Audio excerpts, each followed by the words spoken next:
So I guess it's that time then. Time to review Paper Mario Color Splash. Before we get into this review, I think it's only fair that I recap all my thoughts that have been on Paper Mario Color Splash. At first I wasn't surprised by it, then I was surprised that people were surprised by it. Then I said I thought it could be a good game on its own merits, and then soon afterwards I vowed to boycott it. Then a couple days after that video, I saw another video that convinced me that the game could turn out to be good, and now here we are. With me, right here, right now, about to review Paper Mario Color Splash. I should just leave a disclaimer right here that I have not yet beaten Paper Mario Color Splash because the game is really friggin' long. For those of you who are wondering, I've made it up to Golden Coliseum, so while that's not super far into the game, I feel I've played enough to properly make my judgment. So overall, what do I think of Paper Mario Color Splash? It's pretty good. Not amazing, but good. I think I'll start with the story, because that's where it seems I always started my reviews. Basically, the story of this game is that Prisma Island has had all the paint sucked out of it by a mysterious force. And by mysterious force, I mean Bowser. Now, I heard rumors that they were going to try to make it a mystery, but there's really no mystery to be found. They outright reveal it was Bowser pretty early on, which honestly I'm thankful for. At least it's not Luigi's Mansion Dark Moon where they try to make it a mystery, but really just insult your intelligence throughout the whole thing. So yeah, the story's better than I thought it would be, but that doesn't mean it's good. It's really standard. Maybe there's some groundbreaking twist I didn't get to, but honestly I doubt it. On the flip side of the mediocre story though, you have the humor, which is freaking awesome. I'm not kidding, in my eyes it's the funniest out of at least the Paper Mario games. The way I see it, hilarious writing like this is one of the main benefits of giving Nintendo of America free range to do whatever they want. I was worried that the humor would be centered around paper puns, but actually it's not. Aside from the typical kind of humor you'd expect, they also spoof current events and, of course,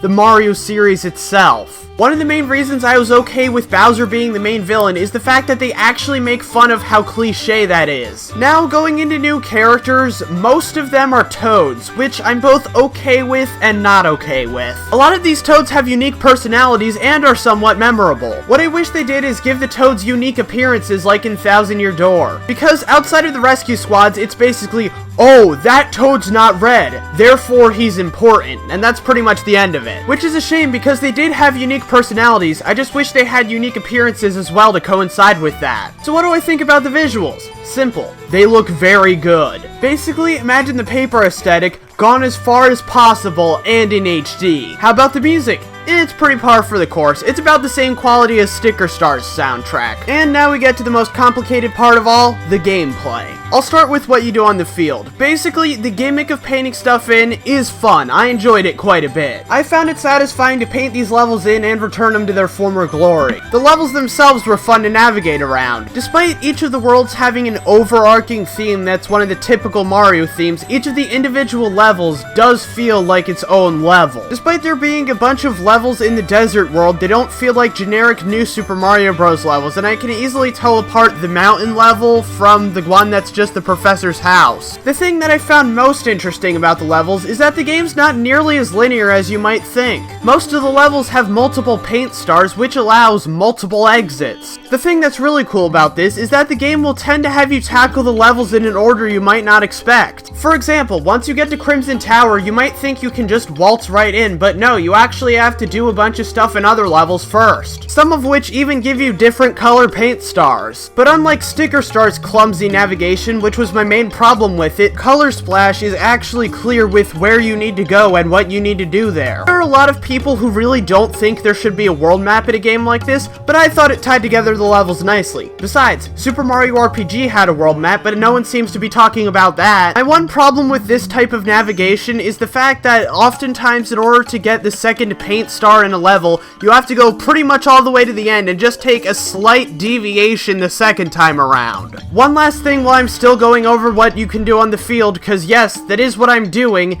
there's the cutting things out mechanic. It really just felt like a tacked on gimmick that the game didn't need and could make puzzle solving pretty frustrating because typically that's the answer, but you need to be in a very specific place in order for it to work. Not to mention, there are certain events on the field that'll give you an instant game over if you fail them, which I found very frustrating because they're not that easy. Moving over from the field to the battle system, it's Sticker Star's battle system, but improved. You attack using cards, which function a lot like stickers, but you paint them in order to increase their attack attack power. One thing I gotta give this game props for is inventory space. In every single Paper Mario game, the inventory space they gave you was pathetic. The inventory thing was especially bad in Sticker Star because of the fact that you needed the stickers to attack, and the powerful stickers, the thing stickers, took up so much space in your inventory. Here, you have a maximum capacity of 99 cards, which is more than enough. And best of all, the thing cards only take up 1 space each. Also, unlike Sticker Star, you actually get EXP for battling. Okay, that's not entirely true, but you do upgrade the paint capacity in your hammer, which is something that serves to benefit you both in battle and on the field.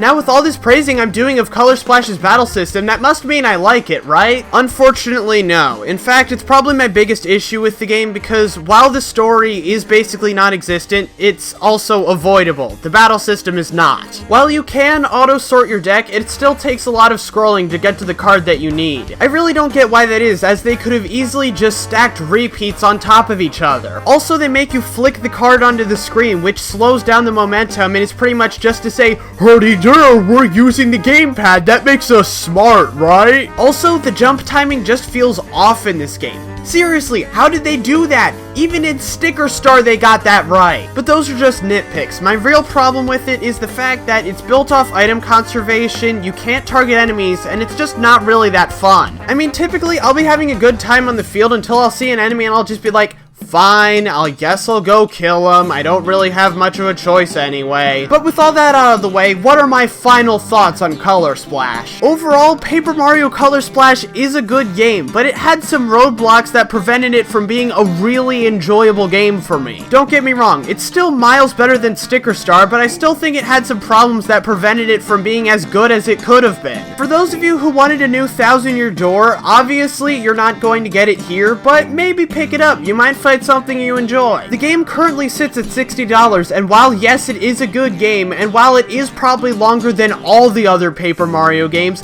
I don't think it's worth that price. If it drops to $40 and you're interested, then sure, pick it up, but at full price, I don't think so. Unless, of course, you're one of those people who thought Sticker Star was awesome, in which case, sure, go ahead, get it at full price. I am Defoffilizer, and I'll see you next time when I tackle a certain other thing I have a feeling a lot of you have been looking forward to. See you guys then.